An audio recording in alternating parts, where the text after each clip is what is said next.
చిన్న చిన్న ఆనందాలు కూడా నీకు బోర్గా అనిపిస్తున్నాయా? 10 నిమిషాలు ఫోన్ లేకపోతే ప్రపంచం డల్గా ఉందా? మన మెదడు ఎప్పుడూ కొత్త ఉత్తేజాన్ని, ఆనందాన్ని వెతుకుతుంది. Social media, video games, fast food ఇలా ఎప్పుడూ ఉత్సాహాన్నిచ్చే వాటితో నిండిపోయాం. ఇది మన డోపమైన్ స్థాయిలను పెంచి మామూలు విషయాలను ఎంజాయ్ చేయకుండా చేస్తుంది. పరిష్కారం ఒకటే: డోపమైన్ డిటాక్స్.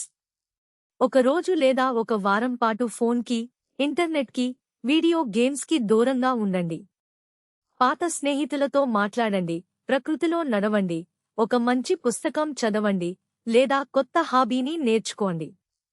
ఇలా చేయడం వల్ల మన మెదడు రీసెట్ అవుతుంది. చిన్న చిన్న సంతోషాలను కూడా మళ్లీ ఆస్వాదించడం నేర్చుకుంటుంది. మీరు ఏ డోపమైన్ డిటాక్స్ ట్రై చేస్తారో కామెంట్స్లో చెప్పండి. మరిన్ని టిప్స్ కోసం సబ్స్క్రైబ్ చేసుకోండి.